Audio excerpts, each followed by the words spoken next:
Jamaah. Yeah. Oh jamaah. Yeah. Alhamdulillah. Buat jamaah semua yang baru bergabung, hari ini kita membahas tema rezeki yang sering dianggap bukan rezeki. Waduh, kayak gimana ya kadang-kadang seperti yang kita dengar tadi dari tausiah para guru kita, kadang-kadang kita kurang bersyukur aja mungkin ya. Bagaimana kalau seandainya ternyata rezeki itu udah ada tapi kita yang nggak merasa. Ya kan Bu? Nah, satu ini kita lihat akan Fiti yang satu ini. Ini. Siap. Kadang kan ada yang bilang bahwa ujian hidup itu juga bagian dari rezeki. Kebahagiaan, kesedihan yang kita rasakan itu juga bagian dari rezeki. Tapi bagaimana kalau seandainya ujian itu terasa berat banget. Seperti kayak kita tuh kehilangan orang yang kita sayangi Ustadz. Izin Ustadz. Terima kasih Selin, tabi guru kami Habib Abdullah, Habib Utsman, para alim ulama yang dimuliakan Allah Subhanahu wa taala. Ketika Nabi sallallahu alaihi wasallam tertimpa sesuatu yang menyenangkan hati beliau, beliau akan mengucapkan alhamdulillahilladzi bi ni'matihi tatimmus shalihat. Ketika beliau tertimpa sesuatu yang kurang menyenangkan atau kurang enak seperti sakit atau musibah atau apapun itu, beliau tetap mengucapkan alhamdulillah ala kulli hal. Segala puji bagi Allah atas segala keadaan. Artinya apa? Yang dipandang bukan apa yang didapatkan, tapi yang dipandang adalah siapa yang memberikan. Ketika mendapat sakit, Bu, jangan pandang sakitnya, tapi pandang siapa yang kasih saya sakit ini. Oh, dia yang maha sayang, dia yang maha cinta yang memberikan. Oh, tidak mungkin dia kasih saya ini untuk menyiksa saya. Dia kasih saya ini karena bentuk cintanya kepada saya. Begitulah para salafus saleh memandang musibah yang datang. Bukan musibahnya yang dipandang, tapi yang dipandang adalah siapa yang memberikan musibah tersebut. Sehingga senantiasa hadir dalam hatinya baik sangka husnudzon kepada Allah Subhanahu wa taala. Bagaimana kalau ujiannya terasa berat sekali? Maka pahala itu bergantung atau selaras berjalan dengan beratnya ujian. Semakin berat ujian tersebut, semakin besar pahalanya. Nabi sudah ingatkan, ajabal li amril mu'min, sungguh amazing seorang yang beriman, sungguh dia adalah sesuatu yang sangat ajib atau menakjubkan. Kenapa? Kalau ditimpa segala sesuatu yang dia senangi, dia bersyukur. Kalau dia ditimpa sesuatu dengan yang tidak dia senangi, dia bisa bersabar. Dan semuanya bisa jadi pahala baginya. Apa bedanya kita dengan orang yang tidak beriman? Ketika perang Uhud terjadi kekalahan. Ada yang mengatakan kalah, ada yang mengatakan draw, seri. Orang kafir dengan orang beriman, draw pada saat itu, seri.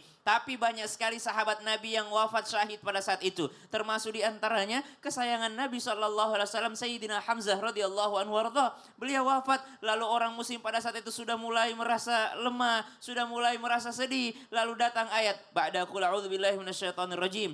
ولا تهنوا في ابتغاء القوم إن تكونوا تألمون فإنهم يألمون كما تألمون وترجون من الله ما لا يرجون. Apa beda orang beriman dengan orang yang tidak beriman di dunia ini? Kata Allah Subhanahu wa taala, innahum ya'lamuna kama ta'lamun. Mereka sakit, kamu juga sakit. Kamu sedih, mereka juga pasti pernah sedih. Mereka juga kena musibah, kamu juga kena musibah. Tapi apa bedanya kamu yang beriman dengan yang tidak beriman? Wa tarjuna minallahi ma la yarjun. Kalau mereka sakit di dunia, sudah tidak ada harapan lagi. Mereka miskin di dunia, tidak ada harapan lagi. Kalau orang beriman, sakit di dunia, musibah di dunia, miskin mungkin di dunia, melarat mungkin hidupnya di dunia, tapi masih ada harapannya. Mana harapannya? Wa tarjuna minallahi Allahi ma la yarjun, harapannya ya kehidupan setelah dunia ini. Sehingga ketika memahami ayat ini dengan menggunakan hati kita, kita tidak akan pernah berkeluh kesah di atas muka bumi ini. Biarlah kalau memang takdir di dunia ini seperti ini, dapat ujian yang berat, ya sudah, memang inna lillahi wa inna ilaihi raji'un. Tidak ada kebahagiaan 100% yang Allah sediakan di dunia ini. Tidak ada. Sesenang-senangnya orang yang punya uang, masih ada sedihnya itu. itu. Sesenang-senangnya orang yang rumahnya besar, masih ada kesedihannya juga. Sesenang-senangnya orang yang sehat, masih ada juga tidak senangnya itu. Yang senang sempurna 100% hanya di akhiratnya Allah Subhanahu wa Ta'ala. Masya Allah, terima kasih Ustaz Syam. Sama-sama, Selin. Terima kasih. Izin Habib Abdullah. Baik, mohon izin Bib. Mbak Selin. Iya, Bib maaf Bib mau tanya nih ya. Kan sebagai manusia nih kadang-kadang kan kita sudah diberikan kenikmatan tapi masih aja ngeluh Bib. Iya. Jujur aja nih ya, kadang-kadang ada nih ya teman aku yang berdagang. Iya. Ketika dagangannya lagi sepi tuh, dia tuh kayak nyalahin Allah terus gitu Bib. Mungkin gak sih Bib? Mungkin Allah tuh melindungi kita dari musibah-musibah yang akan terjadi. Ketika mungkin ada pembelinya atau mungkin dari dagangan yang salah, mungkin gitu Bib, izin Bib. Masya Allah, mohon izin Mbak Selin, mohon izin Ustadz Syam, Habib Utsman. Assalamualaikum warahmatullahi wabarakatuh. Waalaikumsalam warahmatullahi wabarakatuh. Jamaah, jamaah. Alhamdulillah. Alhamdulillah Rabbil Alamin. Allahumma salli wa sallim ala Sayyidina Muhammad wa ala ali Sayyidina Muhammad. Amma ba'du, para jamaah yang dirahmati oleh Allah Subhanahu wa Ta'ala, sering gak kita ngeluh? Sering. Sering gak kita ngomel? Sering. Sering gak kita ngerasa kadang-kadang aduh? Sering ya? Maka dari itu jamaah yang dirahmati oleh Allah Subhanahu wa Ta'ala, ngeluh itu manusiawi. Tapi bagaimana kita menempatkan keluhan kita dengan baik? Sayyidina Yakub alaihissalam ya, atau yang dikenal dengan Jacob ya. Beliau pernah mendapatkan berbagai macam ujian terutama dari anak-anaknya. Dan diuji dengan dihilangkan ataupun diculik ataupun dilarikan anak tercintanya yaitu Yusuf alaihissalam. Begitu dipisahkan antara dua insan yang saling mencintai ini, subhanallah, subhanallah, kira-kira sedihnya luar biasa yang dialami oleh Yakub. Bahkan anak-anaknya Yakub ini bisa mengetahui air muka dari ayahnya ini. Sedihnya luar biasa. Tapi apa yang disampaikan dengan narasi yang teramat luar biasa, dengan prinsip yang diberikan oleh Allah Subhanahu wa Ta'ala, Yakub mengatakan, innama ashku bathi wa huzni ilallah.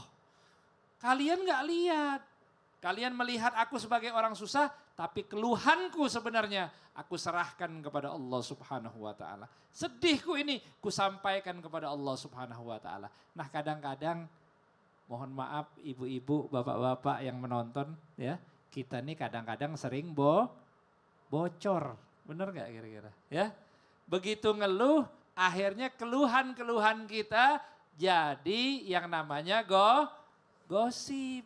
Akhirnya digosipin sama orang kanan kiri. Padahal kita udah tulus nyeritain, bingung gak ada teman curhat. Curhat sama tempat yang salah. Akhirnya subhanallah omongan-omongan kita jadi gosip. Na'udzubillahi min dzalik. Maka dari itu bapak-bapak dan ibu-ibu ya, sejauh-jauhnya kita mengeluh.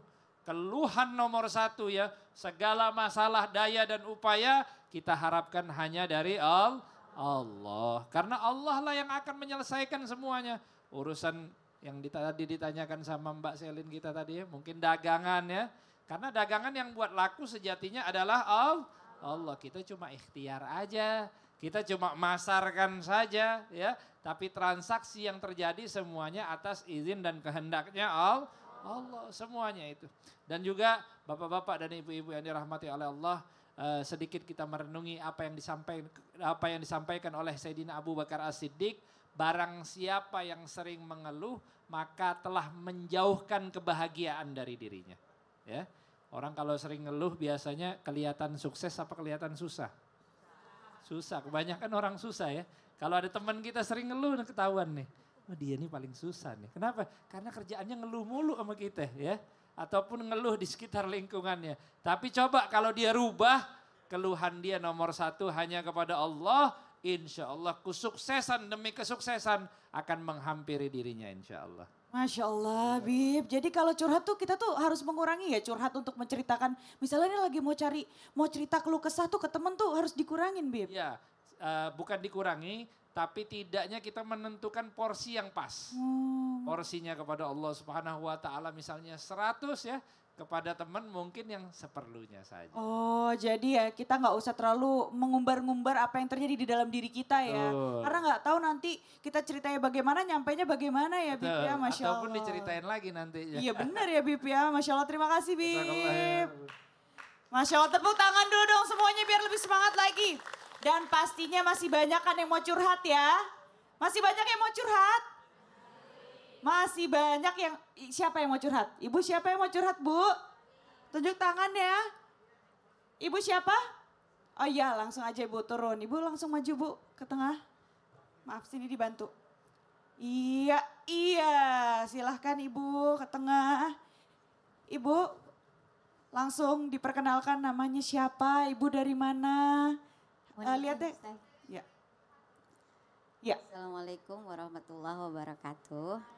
Waalaikumsalam warahmatullahi wabarakatuh. Sebelum itu saya mau ngetek dulu nih bareng sama Ibu nih. Langsung kita masuk ke segmen curhat dong Ustadz. Iya, kami curhat. Langsung Ibu curhatnya. Diperkenalkan dulu namanya siapa Ibu? Nama saya Elinur Alia dari Majelis Ta'lim Darul Fikri. Tepuk tangan dulu dong semuanya. Ya langsung mau nanya ke? Mau izin sama siapa? Curhat ke Ustadz Syam Ustad. dan Habib. Ya. Izin Bib. Habib Usman, fadal. Silakan Ibu di tengah Ibu. Iya. Gini Bib, saya kan punya teman ya, punya saudara. Kebetulan saudara itu buat saya sih luar biasa ya. Karena beliau secara punya suami yang sakit, tidak bisa bekerja, tidak bisa punya penghasilan, tapi beliau tetap kuat gitu. Kuat bisa menjalani hidup, bisa mencari nafkah sendiri, kemudian juga mempunyai anak yang sudah berkeluarga gitu ya. Tetapi keluarganya itu, anak-anaknya itu juga masih memberatkan kepada beliau gitu, walaupun tidak seluruhnya gitu. Saya salut sekali sama beliau, tapi terkadang namanya juga manusia kali ya teman-teman kayak gitu. Ngajak orang teman-teman. Enggak ke sana. Bukan sama Ustadz. Siap. Maaf. Maaf banget ya. Iya kayak gitu, kadang-kadang sampai bilang ke saya tuh kayak gimana ya, maaf, mending mati kayak gitu ya. Kadang. Oh, karena sudah sangat berat Iya, rasanya. Iya, yang saya tanyakan mungkin Habib, bagaimana caranya memberikan nasihat, sama memberikan kekuatan, memberikan support supaya tetap kuat menjalani takdir yang beliau jalani. Seperti itu, Habib. Masya Allah. Baik Ibu, nanti kita akan menjawab ini ya Bib ya. Izin ya Bib ya. Setelah yang satu ini ya Ibu ya. Jangan kemana-mana, tetap di Islam itu indah. Jamaah. Alhamdulillah. Ibu ditahan dulu Bu.